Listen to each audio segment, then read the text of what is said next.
po sa pagbabasa ng ang salita ng Diyos. Tayo po'y tumayo in recognition of the authority of God's Word.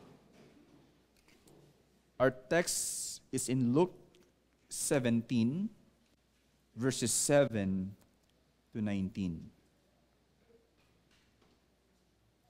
Tama po ba? Actually, hindi ko na 20 to 37. Wala napalitan nyo sa manuscript. So again, Luke 17 verses 20 to 37. Church, hear the word of the Lord. Being asked by the Pharisees when the kingdom of God would come, he answered them, "The kingdom of God is not coming in ways that can be observed. Nor will they say, 'Look, here it is,' or 'there.' For behold, the kingdom of God is in the midst of you." And he said to the disciples, "The days are coming when you will desire to see one of the days of the Son of Man, and you will not see it. And they will say to you, 'Look there, look here, or look here.' Do not go out or follow them. For as the lightning flashes and lights up the sky from one side to the other, so will the Son of Man will be in his day.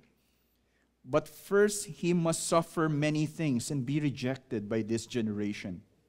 Just as it was in the days of Noah, so will it be in the days of the Son of Man. They were eating and drinking and marrying and being given in marriage until the day when Noah entered the ark, and the flood came and destroyed them all. Likewise, just as it was in the days of Lot, they were eating and drinking, buying and selling, planting and building. But on the day when Lot went out from Sodom, fire and sulfur rained from heaven and destroyed them all. So will it be on the day when the Son of Man is revealed. On that day, let the one who is on the roof, on the housetop, with his goods in the house, not come down to take them away. And likewise, let the one who is in the field not turn back. Remember Lot's wife. Whoever seeks to preserve his life will lose it, but whoever loses his life will keep it. I tell you, in that night there will be two in one bed. One will be taken, and the other left. There will be two women grinding together. One will be taken, and the other left. And they said to him, "Where, Lord?" He said to him, "Where the corpse is, there the vultures will gather." Church, this is the word of the Lord. Amen. Sige po, makakaupo na po tayo.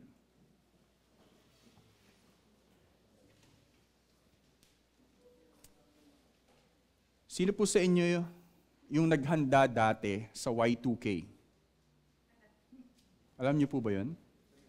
Yung mga millennials or feeling millennials, hindi niyo na po alam siguro yung Y2K. Mr. Jinky. So, naalala ko po dati, yung family friend namin, so napunta kami sa farm nila, and ginather po din niya, or nila, yung iba nilang mga kaibigan. So yung farm po nila, yes, enclosed, andun din sila nakatira. May mga, of course, may mga nakatanim na mga makakain, at meron din silang mga poultry. So may chicken, and ngayon nga may fish sila, so para pwede silang mabuhay doon. They are planning na pagdating ng Y2K, mamaya explain ko ano yung Y2K. Pagdating ng Y2K, pwede kayong pumunta dito dahil pwede tayong mabuhay dito. By the way, kailangan ba natin bumili ng baril? Because on that, pag dumating daw yung araw na yun, magkakaroon ng hanapan ng pagkain, survival. So kailangan natin maghanda. Kailangan lang natin maghanda. Sinasabing magugulo daw po ang lahat dahil maraming mga computers ang walang date ng 2000. Yung year 2000. So ibig sabihin, yung nakaset sa mga computer noon, bago mag-2000, walang 2 doon sa ng digit. Pag yun po ang nangyari, for example, yung mga computer sa bangko, ay wala pong 2000 na year, magsha-shutdown daw po yun. Therefore, globally, magkakaroon ng chaos. Kung ano man yung mga nakaprogram sa mga computer ay masisira. So magkakaroon ng chaos to the point na magli-lead to war at wala pong basta makakabili and therefore, survival of the fittest ang mangyayari. So sino pong nakakaalala ng Y2K? Yan, yung mga... Yeah, yung iba hindi na po. Pinanganak kayo, JB, 2000 something na. 2002. Hindi mo alam yung Y2K. Right? Ayan. Isa rin pong di ko makakalimutan, ng mga bata kami. Kami mga magkakapatid, sorry. In-announce po yung kailan na po darating si Jesus. Yung eksaktong date. So, nung in-announce po yung eksaktong date ni Jesus, sinabi ni Mama, hala, ano nang mangyayari sa inyo? Kung di kayo Christian, hindi kayo makakasama. So, naglinis po kami agad. Tsaka yung sila Jonas, naghugas agad ng pinggan. Takot na takot po kami na maiwan. Totoo po yung naramdaman namin yung takot. Kita yung picture ng rapture, tapos yung date, the return of Jesus. Natakot po kami. Sila Mama parang nahahabag sa amin na na hindi nga kayo makasama or what, pero of course, hindi naman sila worried that much. Alam niyo rin po, hindi ko na naisama dito, pero alam niyo po yung mga sinasabing chips na may embed dito, na sinasabi, wala nang pera-pera, isa na lang yung parang may world system, na kung wala yung chip na yon, hindi ka makakabili. At sinasabi, yun daw po yung mark of the beast, na parang 666. Kaya huwag daw magpapaganon. Of course, we do not know. We are not sure. Especially if you don't know the symbol of 666 in Revelation. Right? Paano nga ba natin uunawain ang pagdating ng kaharian ng Diyos? How should we understand the coming of the kingdom of God? Ano nga ba ang tunay na mensaheng hatid nito? Kaya base sa ating teksto, ang pamagat ng sermong ito ay God's kingdom within our reach. Meron po dyan, the kingdom is within. Other translation is within our grasp. So ginawa ko po, God's kingdom within our reach. Ang central, ito ay may central na mensahe na the kingdom of God compels everyone to respond in faith than to speculate, given its present and future reality. Again, remember this, ito po yung mensahe ng sermon natin. The kingdom of God compels everyone to respond in faith than to speculate given its present and future reality. Sa Tagalog, ito po. Ang kaharian ng Diyos ay nag-aatas, requires, sa lahat na tumugon ng may pananampalataya sa halip na mag-isip-isip dahil sa realidad nito, ng kaharian, sa kasalukuyan at sa hinaharap. Pinapahayag ito ng dalawang katotohanan sa teksto. Right? Two truths revealed here. Una, in verse 20 to 21, the kingdom of God is among you. Ito po yung present. The kingdom of God is among you in one sense.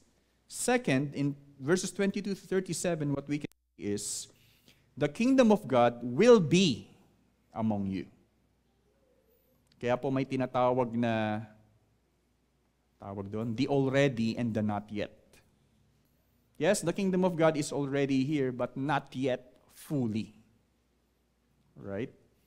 So ito po yung makikita natin dito sa ating teksto.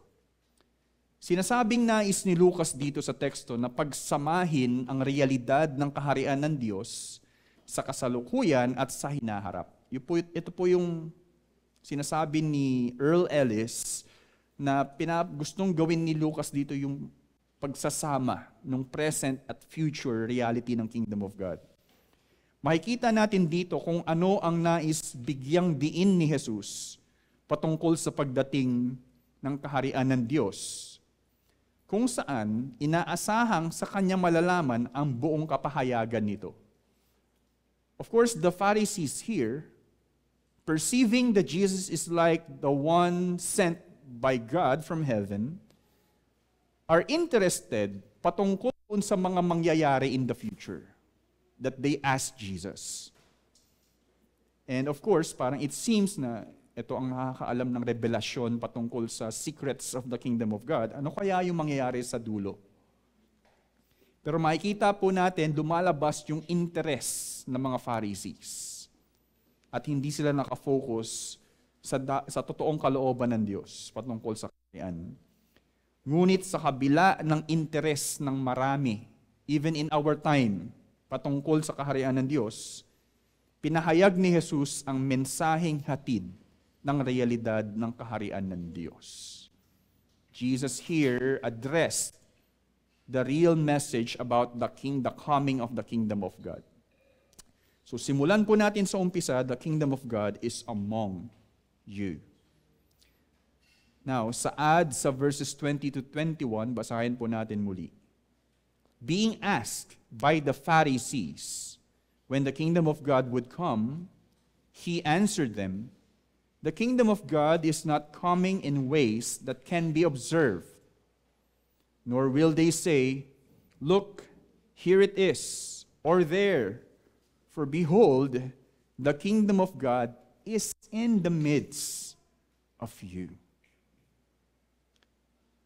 Ito po, kung uunawain po natin yung connection nito sa previous verses, sabi nga po, parang hindi po ma-reconcile muli kung ito yung sunod ni Lucas. Bagamat hindi malinaw ang detalye, sa detalye ang mga sumunod na kaganapan, matapos po yung 10 lepers, ang ganda po ng pagkaunawa ni Frederick Danker, sabi niya, nakatulad daw po ng mga 10 lepers, they ask Jesus for mercy, for them to be healed. After being healed, after they were healed, isa lang po yung bumalik, right?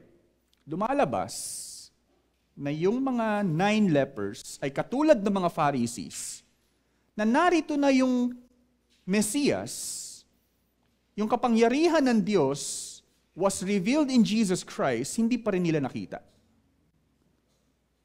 It is, the kingdom is already here because the king of the kingdom was in their midst. Katulad ng mga lepers na hindi nakakita kay Jesus sa kanyang kapangyarihan, ina-address dito sa mga Pharisees na dapat alam nyo na kung ano yung nangyayari ngayon, to the point that you will perceive if the kingdom is already here. Yun po yung connection. Masasabing iniisip ng Pharisees na si Jesus ang may hawak ng calendar of events. So, Jesus, sa calendar of events, kailan darating yung kaharian ng Diyos? Hawak ni Jesus ang calendar of events ng buong sandaigdig na nais nilang sabihin sa kanila kung kailan mangyayari ang pagdating ng kaharian ng Diyos. Sumagot si Jesus, hindi base sa mismong naging katanungan. Right? Sumagot si Jesus hindi dun sa mismong tanong, kundi sa kaisipan sa likod ng katanungan ng mga ito. The reason behind the question. Lumalabas na ang Pharisees ay nakatuon ng husto sa inaasahang pagdating ng Diyos base sa naging kapahayagan ng mga propeta. Saan po ba natin makikita yung apocalypse in the Old Testament? Daniel, right? May mga beasts, at pagdating sa Revelation, yun din po yung naging vision ni John. na nais nilang matukoy ang kaganapan ng mga ito. In other words, meron silang understanding of the prophecy of the apocalypse based sa prophecy ni Daniel, and they want to know from Jesus kailan mangyayari yung mga detalyeng yon, yung mga nakasaad na events. Pero sinasabi ni Jesus na ang pagdating ng kaharian ng Diyos, sabi po, ay hindi mangyayari na parang may checklist na kailangang punan kung nangyari na ba ang mga ito. Oh, earthquake? Check. Oh, immorality? Check. Eto na, palapit na yung kingdom of God. That's how they think. Ang buong mundo, there wars, naalala ko, no? Ang buhay sa mundo ay patuloy lamang sabi na magiging normal. Life as it is. Life goes on. At yung pagdating daw ng kaharian ng Diyos ay hindi yun nag-accumulate. Mangyayari lang yun there. Bang. That's it. No one has no idea or clue. Sinasabi dito, sabi po yun N.T. Wright, sinasabi dito ni Jesus na ang kailangang pagmasdan ay ang realidad ng kaharian ng Diyos na nasa kanilang kalagitnaan na mismo. You're looking after, you're seeking after the coming of God's kingdom. Well, you do not know, you do not perceive. You don't have any idea the kingdom of God is within your reach. It's right here. Si Jesus ay nasa kanilang kalagitnaan na mismo bilang dakilang hari ng kaharian ng Diyos, ngunit sila ay nakatuon sa panunumbalik ng kaharian ng Israel. As a Jew, they were promised that the temple will be restored, the nation will be like in the days of David or Solomon when the Messiah comes. Kaya nga po sila nung tinatawag na yung pagdating ni Jesus sa Jerusalem, they're like thinking, oh, the king has come. The prophesied Messiah, king, has come and he will overturn or overrule yung government ng Romans sa atin ngayon, and the glory of Israel will return. Political Messiah ang iniisip po nila. So nagnanais sila kailan darating yung pagbabagong ito, yung panunumbalik ng glory ng Israel. Ito po ang masasabi natin. Ang tunay na kaganapan ng kaharian ng Diyos ay ang pagtataguyod ng kalooban ng Diyos na sinimulan ni Jesus sa kanyang pagdating hanggang sa katagumpayan nito sa krus. Ibig ko pong sabihin, yung totoong kaganapan, in one sense, ay yung pagbabago na nangyayari ngayon. At alam po natin na yung pagbabagong yon ay ultimately nangyari nung dumating si Jesus, nagampanan niya yung mission sa krus, therefore nagkaroon ng kapatawaran sa mga tao na magdudulot ng pagbabago, totoong transformasyon, at yung inaasahang kalooban ng Diyos ay nangyayari na. Nagsimula po sa mga binago ng Diyos na mga Kristiyano. That's the birth of the kingdom of God nung dumating si Jesus. At patuloy po na nag-i-spread. Yung gospel ay na-proclaim to all nations and many are turning to Christ. Yun nga po yung isang interpretation sa Revelation na nagsasucceed si Kristo because nagtatagumpay yung mensahe ng ebanghelyo. Therefore, the kingdom of God is already, kumbaga, lumalawak na po, unti-unti. Yun po yung tunay na kaganapan ng kaharian ng Diyos in one sense. Because, of course, we are not denying the fact na magkakaroon po ng literal na pagbabago sa mundo. Heavens and the earth. Pero, yes, isa po yun, pero yung pagbabago, yung panunumbalik through allegiance to the King ay nangyari nung si Jesus ay dumating. Tayo po ay nagiging parte nito. Sumusunod po tayo ng tunay sa Kanya. Kahit sa ngayon, patuloy na nagaganap ang pagtatag ng kaharian ng Diyos mula kay Jesus na nagdulot ng pagbabago sa mga makasalanang sumampalataya sa Kanya. Patuloy na lumalawak ito sa pamamagitan ng kapahayagan ng Ebanghelyo hanggang sa dulo ng daigdig, to the ends of the earth. The gospel will be proclaimed. At sabi nga po, once na na-proclaim po ito sa lahat, then the Lord will come.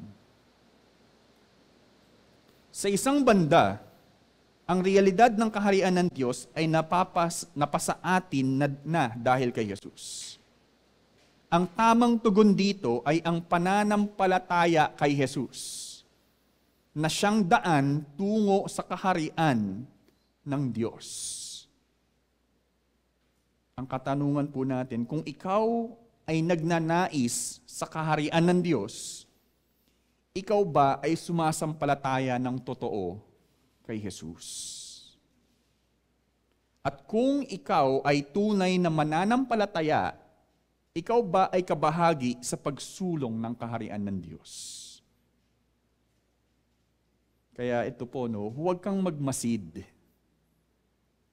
sa pagdating ng kaharian ng Diyos. What you should do is tumugon ka sa tawag na sumampalataya kay Jesus bilang hari ng kaharian ng Diyos at makibahagi sa pagtaguyod nito.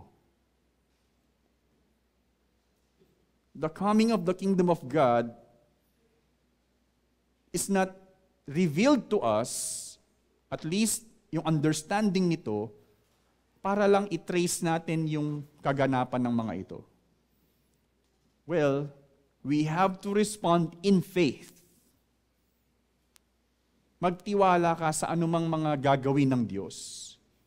Hindi yung parang, alam niyo po, yung mga tao na naghahanda to the point, sabihin niyo na kasi kung ano yung mangyayari para mapaghandaan namin. Well, pagdating sa Panginoon, hindi po nag-ooperate ng ganun yun. Gusto niyang tumingin ka sa Kanya. Gusto niyang magtiwala ka sa plano niya. At gusto niyang makibahagi ka sa pagbabago ng mundong ito. The establishment of God's kingdom, the furtherance of God's kingdom.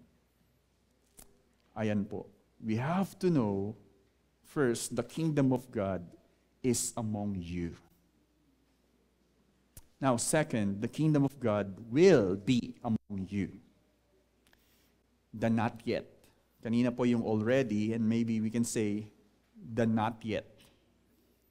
Tinuon ang iba pang sagot ni Jesus sa katanungan ng mga Pariseo, now sa mga disipulo. Kanina, yung mga Pharisees, and the continuation ay tinuon niya sa mga disipulo. Sinabi niya una, sa verses 22 to 25, and he said to the disciples, the days are coming when you will desire to see one of the days of the Son of Man, and you will not see it. And they will say to you, look there, or look here. Do not go out or follow them.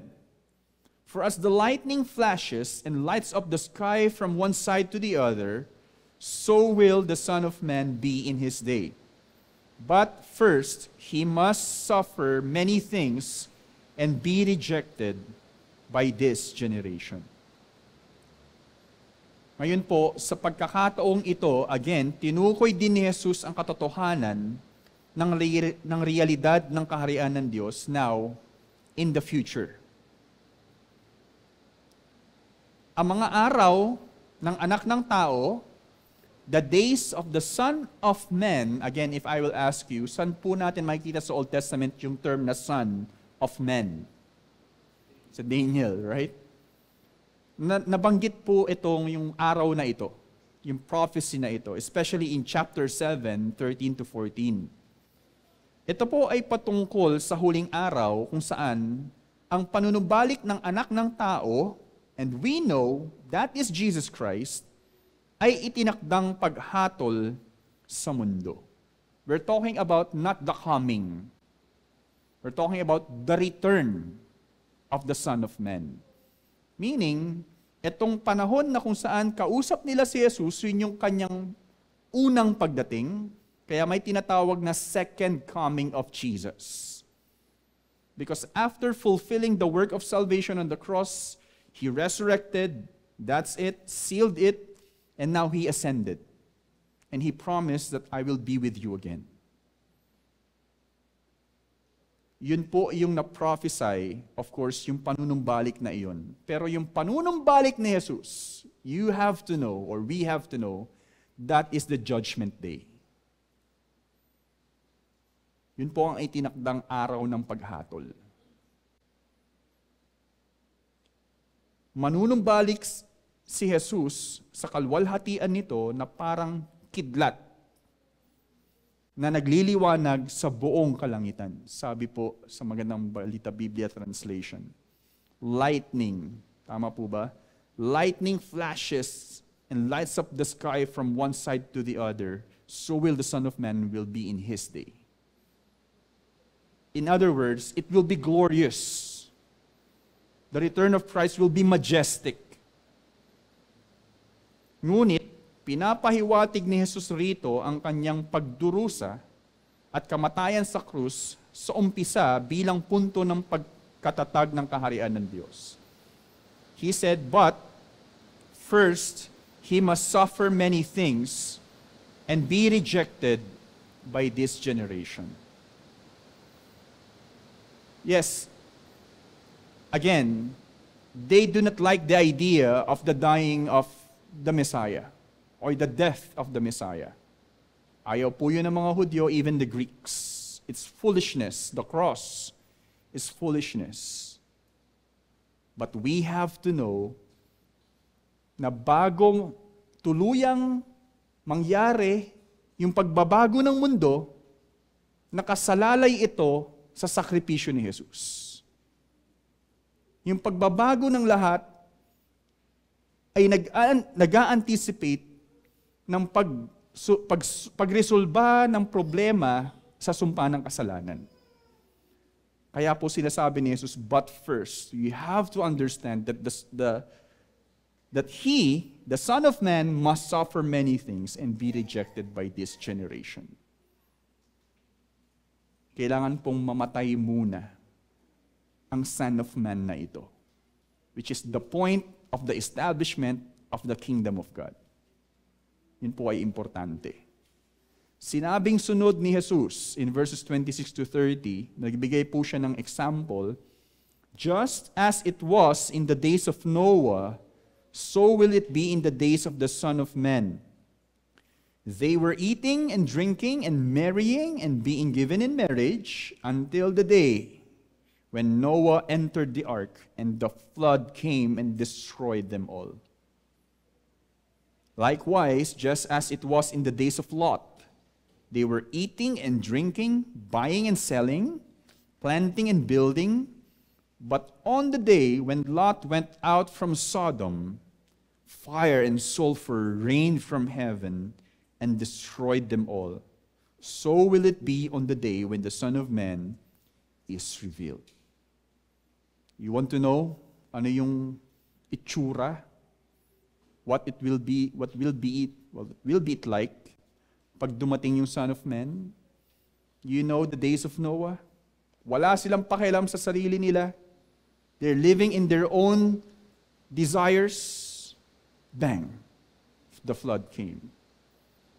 Sodom and Gomorrah, living in immorality. Well, the anger of God ay nag-reach sa boiling point at yung galit na yon ay nagpaulan ng fire and sulfur. Dinestroy yung city of Gomorrah. You should expect that the coming of the Son of Man will be like that. Sinasabi ni Jesus. Ang pagdating ng kaharian ng Diyos sa panunumbalik ni Jesus ay magiging sorpresa. Magiging sorpresa rin sa lahat na kung saan walang makakaalam nito para sila maghanda. Well, for us as Christians, of course, the proclamation of the gospel should prepare us for the coming of the return of Christ. Pero mga taong ito, they don't have any idea. They will be unprepared. Bukod dito, sinabi rin ang ibang mangyayari sa verses 31 to 37, the rest of the passage. Sabi po sa 31, on that day, let the one who is on the housetop with his goods in the house not come down to take them away, and likewise let the one who is in the field not turn back. Remember Lot's wife. Whoever seeks to preserve his life will lose it, but whoever loses his life will keep it. I tell you, in that night there will be two in one bed. One will be taken and the other left. There will be two women grinding together. The one will be taken and the other left. And they said to him, where, Lord? He said to them, where the corpse is, there the vultures will gather. What does this mean? Isa sa katuparan ng pangyayaring ito, okay, while it is not absolute, may connection po. Okay? We are not sure. Of course, pagdating sa eschatology, yung the last days, study of the last days, no one should be able, I don't know, we can be dogmatic at some point sa mga tamang interpretasyon, pero no one can easily claim na ang mga kaganapang ito ay ito yun. Right? Pero one consideration ay sinasabi po ay naganap yung mga sinabi ni Jesus nung AD 70, which is the siege of Jerusalem. Nung nangyari na po yung destruction of Jerusalem. Not few years, or still many years, close after the ascension. And this the time of the early church, nagkaroon po ng persecution. Until talaga pong nagkaroon ng revolt yung mga Christians, at sila po ay nilabanan ng Rome, at dinestroy yung temple, sinira yung Jerusalem. In that event, masasabi po natin dito, yung vultures ay is a kind of eagle. Yung vulture. Yung mga Romano, meron po silang badge ng eagle. So, in their suit, meron daw po silang badge ng eagle. Lumalabas, where the corpse is, there the vultures will be also, pertains to the idea na malalaman nyo ang mga kaganapan na ito kapag nangyari na yung paglaban ng Romano sa inyo. That's one thing na pwede po nating maisip. Sinasabi na kapag dumating ang mga sundalong ito, para sila dakipin, kuanin, wala na daw silang panahon para huminto at mag-isip at isipin ang kanilang mga iiwan tulad ng asawa ni Lot. Ibig sabihin, dumating yung mga Romano at sila ay busy sa kanilang ginagawa and they are about to be taken, even to be killed. Wala ka ng panahon para huminto at balikan yung mga goods na gusto mong kunin. From the housetop, bumaba ka pa. Just run, ang sinasabi. Pero ano po yung naisip nyo kanina? Nag-grind and or maybe, nawala yung nagda-drive. Tinatawag na left behind. Right? Well, with due respect, yun po yung pag-iisip ng iba. Right? Pero I love also the understanding na lumalabas na yung judgment na yun ay nangyari in that time, nung AD 70. That's one thing. Pero ito po ang punto nito, no? Nananatiling buhay ang pangako ng Diyos. We still don't know. Yes, there is a possibility there will be a severe judgment na ma-experience po natin. Yung tinatawag na tribulation na hindi pa daw nothing on earth na ay naka-experience pa. Pero nananatiling buhay ang pangako ng Diyos. sa panunumbalik ni Jesus bilang hari ng kaharian, ay tatapusing ganap ang kasalanan at kamatayan at ang buong daigdig at kalangitan ay magiging bago. The heavens and the earth will be renewed. We're anticipating dun sa yung pangakong yun. Whatever the case, we do not know. World War III. Parang isang gabi yata or parang kanina lang yata yun. Parang may narinig akong boom. Then napa-imagine ako, ano yun, tangke? Ano yun, parang explosion ng nuclear? Napaisip po ako dun sa Ukraine, napaisip po ako sa mga tao sa Palestine o kaya sa Israel, na ganun yung nangyari sa kanila. What if sa bansa po natin biglang may ganun? Nakakatakot po yan.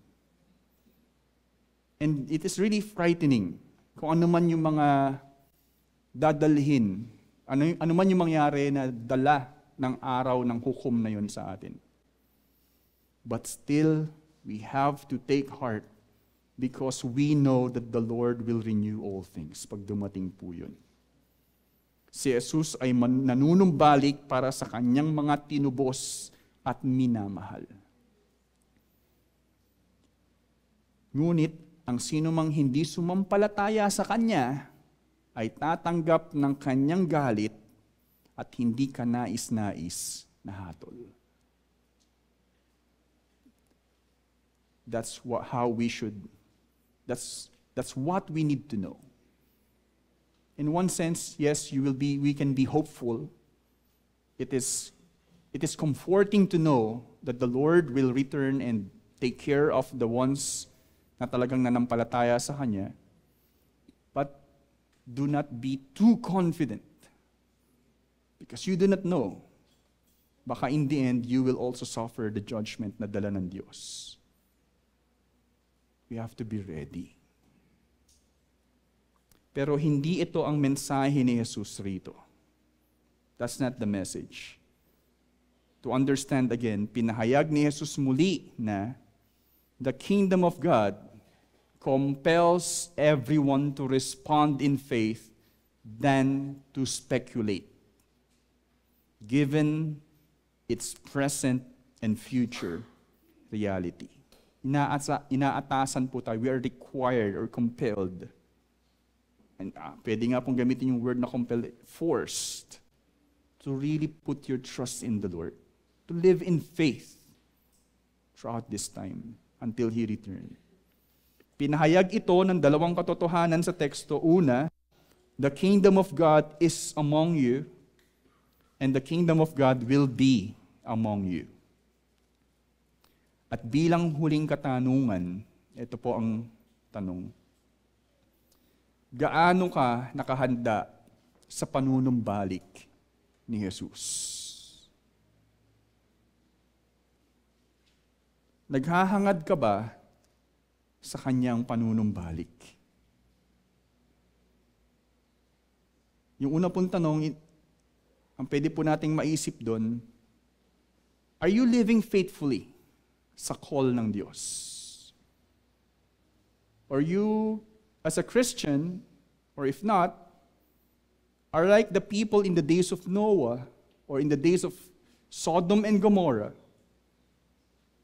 na hindi babalik ang Diyos, hindi, walang Diyos, hindi tayo tatanggap ng ganun. Wala pa naman ang Diyos, let's eat and drink and be merry.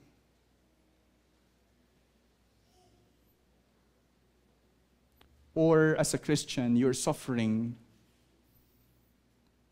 whatever suffering challenges that we have, troubles in the family, suffering in our work, conflicts in every side, hopelessness, kailan mangyayari yung pagbabago sa buhay kong ito na naghihirap, puno ng pag-aaway, kailan mangyayari yung panunumbalik ng Diyos? Well, instead of being discouraged, we should be hopeful na magbabago rin po ang lahat. Ano man po yung pinagdadaanan natin dito sa mundo, tutuparin ng Diyos ang kanyang pangako. babaguhin ng Diyos ang lahat. Kaya kilalanin mo si Jesus bilang hari at mamuhay ka patuloy ng may paghahanda sa kanyang panunumbalik. Makakaasa ka sa katagumpayan ni Jesus sa dulo ng lahat ng anumang pinagdaraanan mo dito sa mundo. Set your hope in Christ, for Jesus is our King of glory. Tayo po'y manalangin.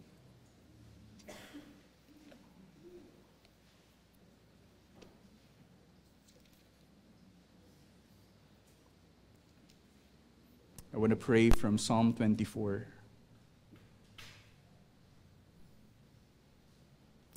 Lord, all the earth is yours, and the fullness thereof. Ang mundo at ang lahat ng naririto ay hawak niyo, O Diyos, at kayo ang may likha. Dahil kayo ang tunay na nag-establish ng dagat at lahat ng tubig na lumalabas dito. Sa katotohanan na kayo ang tunay na Diyos na may likha, sino nga ba ang makakalapit sa inyo? Sino nga ba ang makakadulog? Who can ascend to your hill, O Lord? Who can stand in your holy place? Ang sino man na makatungo sa inyo ay dapat na may malinis na kamay, may puro na puso, at hindi nakikipahimatok sa mali at sa anumang idolo. Ang sino man na ito na tapat sa inyo na malinis ay magkakaroon ng tunay na pagpapala sa inyo, at ang katuwiran ay mapapasa kanya mula sa kaligtasan kay Jesus. Ito ang henerasyon na inyo pong hinahanap, O Diyos, who seek the face of the God of Jacob. Pero, O Diyos, kung sino man sa amin ang balisa, hopeless in this life, you're commanding us to lift up our heads and be lifted up, that the King of glory may come in. And who is this King of glory? He is the Lord strong and mighty, the Lord mighty in battle. He is the Lord Jesus Christ who came here and fought our battles, especially in our curse of sin. And he triumphed when he came here on earth. And soon he will return. That even in this time that we have, you're commanding us still to lift up our heads, to lift them up, and that the King of glory may freely come here and for us to welcome him. Who is this King of glory? He is the Lord of hosts. He is the King of glory. Oh Jesus, we're longing for you. Keep our eyes fixed on you, O Lord, whatever we're going through. Help us to respond in faith. Help us indeed, O Lord, to be faithful also to our call. And may we take joy and anticipate your glorious return, O Lord. And everything, O Lord, will be made right. Thank you, Lord, for your word, for our time together of listening to you. Give you praise in Jesus' name. Amen.